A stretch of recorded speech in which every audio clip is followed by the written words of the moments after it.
Hello my beautiful friends, welcome back to my channel. जदि आपण अभी तक मो चैनल को सब्सक्राइब करी नहांती ताहले जल्दी जल्दी मो चैनल को टिके सब्सक्राइब कर दियंतु। तो आज वीडियो होची खट्टा मीठा बरकोली। तो को लैंग्वेज रे बुर भी कहते, बट आम लैंग्वेज रे आमे बरकोली कहू। तो आमे छोट बेले समस्त को मन थी कि आमे बरकोली खाऊले। इवन बहुत ही गुड़ाए मेमोरीज अच्छी। तो से भितर यहीटा गोटे बरकोली जमती आम गछ पाखक जाऊले झड़ाऊले देन आणिकी से लुण लंका निज निज फ्लेवर अकॉर्डिंग आम जमी बनईकी खाऊले। क्या खट्टा मीठा पसंद, क्या स्पाइसी पसंद, तो निज निज फ्लेवर वाइज समस्ते बनईकी खाऊले। तो मते केमितिका फ्लेवर पसंद मुझे सेमती बरकोली बनैबी। तो चलतु देखीदे जल्दी जल्दी तो मु केमिति बरकोली बनाऊँगी। आउ प्लीज लास्ट तक देखिए।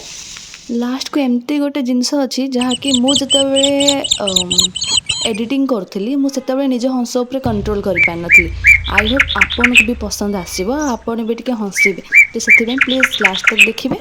आउ केमती लगिला मते कमेंट करी जणाइबे।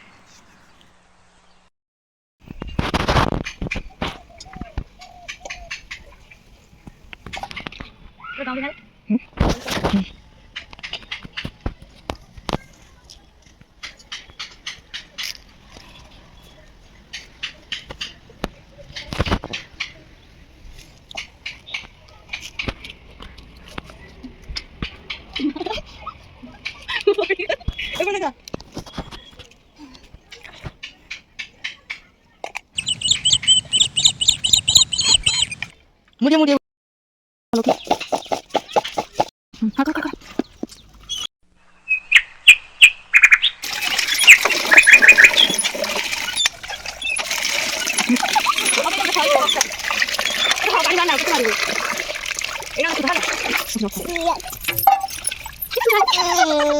लागला पण पाणी मुझे विदास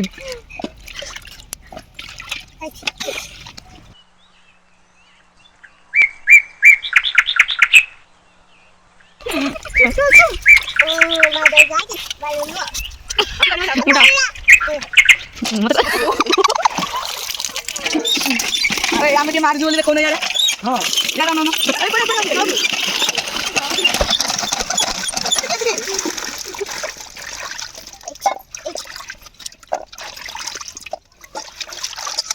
कुल्ला सुके ये हाथ में कोड़ा दे जो रखी हां झुमका रखा ये तो खा चले ताकि ग्लास नहीं होगा खाऊजी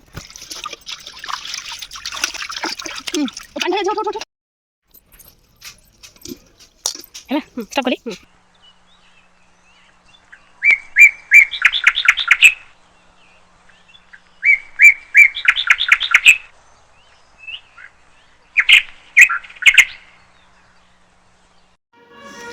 बहुत ही टेस्टी कोली बनवाई आम ये किसी लुण आ लंका गुंड नहींचु ताकू मिक्स करके तापर भी पक्का जाऊँगी। तो तापर ताकू भलरे गोले दबा गोले देला पर देखिए टेस्ट केमती लगुच टेस्टी बनूची ना नहीं।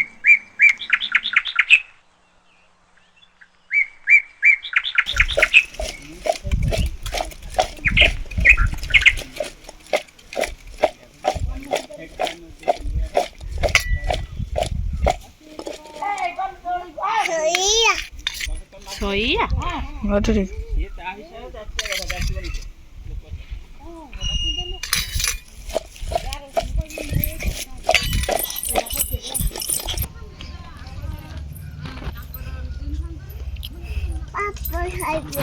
बस बस पापा देबे बस पापा देबे बस पापा बा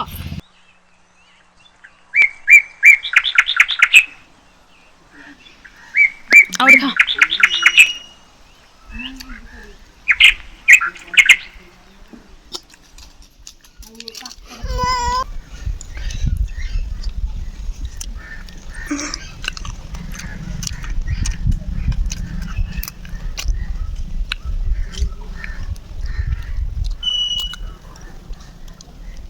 आको देखा घर वीडियो देखि खाऊ नहीं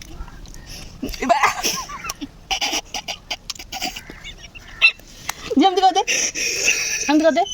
भाई भल लगे कते भल लगे ओ केमती लगे तो भल लगे ए লবে তা করে কম দে তা ভালো দে